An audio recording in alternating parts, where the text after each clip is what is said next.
everyone, my name is Blissful Melissa, and it is that time of the year. It's January 1st when you're watching this, which is absolutely wild, but it is time for a year in review.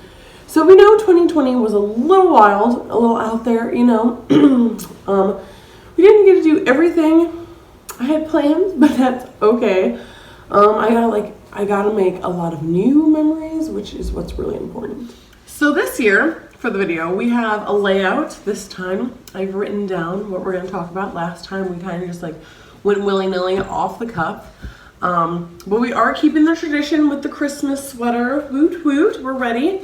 And we're in the new house. This is the pig room / office. As you can see, my bookshelf, we're still working on it. Anyways, we're not here to talk about that. We are here to talk about 2020 and everything that we did and didn't do. But we are going to start off with birthdays, how old everyone is in my household. Well, me and my animals, we'll talk about them. So we'll go in a chronological order, I guess, of when their birthday happened. So Monty is first, my flea-bitten gray Arabian. He is 20. So horses don't really have birthdays. It's just their aging system is with the new year, they just age up. So he was born in 2000, so it's really easy to remember how old he is. So he is 20. Then we have George, my little orange kitty. In March, he turned 2, which is wild. I'm like, oh my gosh, all my animals are actual babies. And then in April, Tiny Dancer turned 2, the little gray kitty who, she's in here because the guinea pigs are in here. Tobi's in here too. And then also in April, Tobi turned 1. He did not turn 2. He's going to turn 2 this year. But he turned 1, which is cute. We had a little birthday party for him. That seems like ages ago. Next is me. In August, I turned 23. Super, super exciting. And I actually share a birthday with my littlest guinea pig, Luca. On August 10th, he turned 1, which was very, very exciting. Oh my gosh. It was too perfect that we shared a birthday. And then in October, all the other guinea pigs turned 2. So Laura, Loki, and Sir Lawrence all turned 2 years old. Anyways, on to the next thing. We're going to talk about 5 favorite songs of this year to kind of like remember 2020 by. I had to write these down because I'm not going to remember the songs, let alone who they're by. Like, I could sing you the songs, but don't ask me to say who wrote them because I'd be like, I have no idea. These are in no particular order. They're just as I thought of them. So number 1 is Overture from the Click album by AJR. That song was my jam this summer. Like, I'd say from about May to August, that song was my number 1 song. The next song is Still Don't Know My Name by Labyrinth. It's just a really good, like, vibing song. I don't know. I really like it. I got no story to go with that one. Then we have History Maker by Dean Fujioka. Oh my gosh. I hope I'm saying his last name right. If not, I am so sorry. It is the theme song from Yuri on Ice. This song, you want to talk about getting pumped? History Maker's it. I could jam to that all day, every day. It's such a good song. I love it so much. I couldn't not include it. I know it's kind of lame, but if you haven't listened to it, listen to it. It's great. And then number 4, we have Maniac by Conan Gray, which is self-explanatory. I love Conan Gray so much. And that song just like makes you want to dance. Like, I really do like Comfort Crowd, but I think I like Maniac the best. That and The Story are my favorite songs of his. Anyways, and then number 5 is Somewhere in Ann Arbor by Anson Seabra. Oh, it's such a pretty song. I love it. It gives me all the feels. I mean, it's not like an upbeat song or anything. It's kind of like sad, actually, but I still jam to it. You know, I do not discriminate. We jam to all these songs, slow or fast. We party them. Now I thought I'd share like my favorite anime or TV show of the year. Now I couldn't really think because I've seen so much anime this year. But the one that I've watched at least 4 times is Ouran High School Host Club. It is my favorite by far. Oh my gosh. Like, it's so good and it's so cute. I just love it. Love it so much. So if I had to pick anime, it'd be Ouran. If I had to pick a TV show of the year, it'd be The 100. It was really good. Sad that it's over, but happy that it happened. And now we're gonna do favorite movie. Now I'm not a big movie fan, and when I watch movies, I just watch the same ones over and over again. Like this year, I binge watched all the Star Wars movies. I haven't watched The Mandalorian or any of the TV shows, but I watched all the movies, like 9 or 10 of them in chronological order. It was a time. I've watched all Lord of the Rings movies this year, all the Harry Potter movies, of course. It's just like watching all of the series. I don't think I did Pirates of the Caribbean. Maybe. Honestly, this year I can't differentiate between like this year and last year. I don't really know. But anyways, the favorite movie of the year, just because I don't watch anything new, it has to be Harry Potter and the Goblet of Fire, which is my all-time favorite movie, okay? Wasn't my favorite book, which disappointed me. Order of Phoenix was my favorite book, but Goblet of Fire, it's mainly Cedric Diggory, let's be honest, and the Eagle Ball, and I love Goblet of Fire so much. It's so good. But then I decided to add a second one in to show that I like more things, hi Tiny, than just Harry Potter. Hi. I really like Howl's Moving Castle by Studio Ghibli. It's it's my favorite Studio Ghibli movie. I've seen almost all of them. There's like a handful I haven't seen. I'd say Howl's Moving Castle is my favorite, followed closely.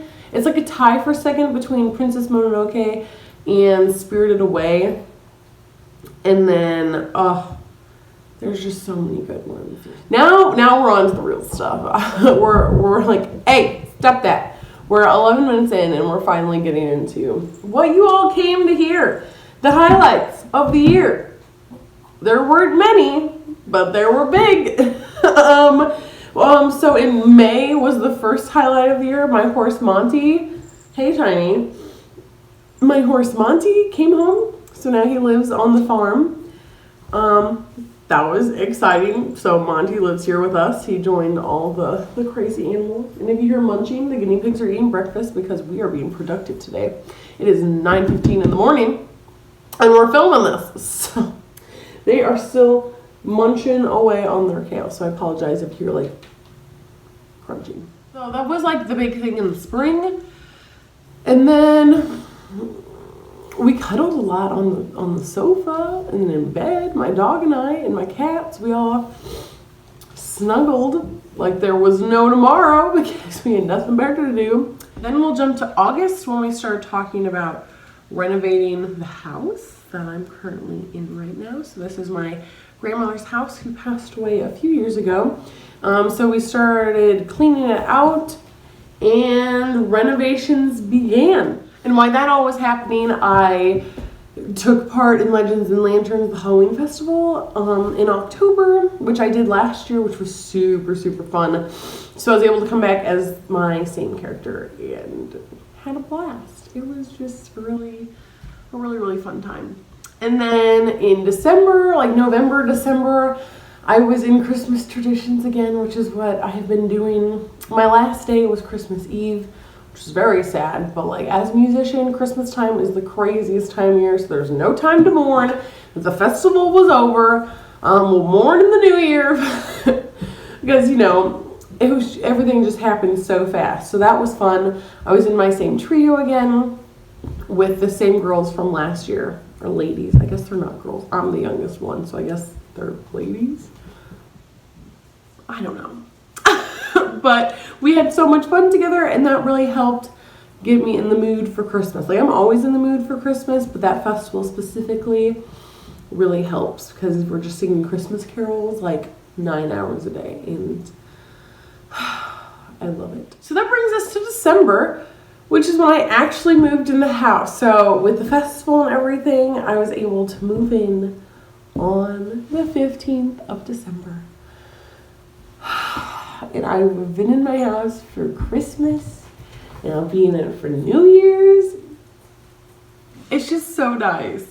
Like, we're still moving in and stuff. Like, my bookshelf isn't like 100% complete. Don't look down past like the shelf here. Well, this one is still a work in progress.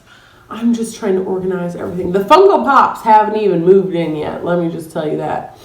Because we don't know where, it's just me here. I don't know where I'm going to put them. But yeah, that was definitely the biggest highlight of the year, was getting to move into my own house. And now I'm like semi-independent because I live still like on the farm with my family, but I just have my own space for all my animals to dwell. And before you ask, there will be a house tour hopefully sometime this month. Hopefully. No promises. Do not hold me to it. This is just, I would like it to happen, but I don't know. You know, it's getting crazy. We're still trying to figure out like where things are gonna go. Like, I don't even have a desk chair yet. I'm using a dining room chair, which literally just came 2 days ago. And then today we're expecting the dining room table. What day is it? I don't even know what day it is. It's Tuesday. I'm in this weird time. Like, when I moved in the house, I just forgot what dates are. Like, I knew the days of the week because I knew what days I worked and what days I didn't, but I couldn't tell you if it was like the 17th or the 21st. Like, I had no idea. I just took it. I just knew what days like this. Okay, it's like, all right, I work Friday, Saturday, Sunday, and then Monday's off. Wednesday was Christmas Eve. Was Tuesday Christmas? Don't ask me to think back, but my week of Christmas was wild. But we're leaving on 2020 behind. Lots of good things happened. Some unexpected things happened, but I'm going to try and stay like positive. I'm not going to think about all the things like I was going to do or I was super excited about. Like, we're just not going to think about that because it didn't happen. And there's no point like wishing for the past, you know. We just move on and keep going. So looking forward to 2021. Hoping it's a great year. Hoping that more exciting things happen. You know, there's more cuddles on the sofa with my dog, more snuggles with my cat in bed, more weeks, I guess. These pigs, not more pigs. No, we don't need any more guinea pigs. No, just more happy weeks. No teeth chattering. So I do have, though, kind of a goal for 2021. It's a low goal, okay? For me, it's big. Is I want to try and read a book a month. I know. Some people are like, I'll read like a book a week. But for someone who is not a fast reader, I love reading. But like for me, if the book doesn't sell to me in the first chapter, I'm just like, bye. Like I can't force myself. I don't care how good the book people says they are. It's like, oh my gosh, it's amazing. But the first chapter, if I'm not like invested, not worth it. So my lovely bookshelf over here. I've read almost all the books. There's quite a few that I haven't, but I've read, I'd say like 70% of the books over. I know there's not a lot. There's kind of more on this shelf, and I have more in my bedroom. I just ordered more from Barnes & Noble, and I started reading. So my goal is to read around a book a month. So I'm hoping that that helps, because as you know, I'm trying to write a book, and we're so close. Our goal is to be at 50,000 words by January 11th, I do believe. And as of today, the 29th, we are at 40,104 words. We're not here to talk about the book. We're here to talk about 2021. From all of my animals and me to you, we hope you have a wonderful new year and that 2021 brings some happy memories, some good laughs, even if you live by yourself. I know it can be kind of like lonely sometimes, but just hang in there, you know? Hang in there. Get a cozy blanket, get a good book, make some tea. It's going to be great. Right, Tiny? It's going to be great. We're going to make 2021 even better than 2020. And like always, I will see you again very soon.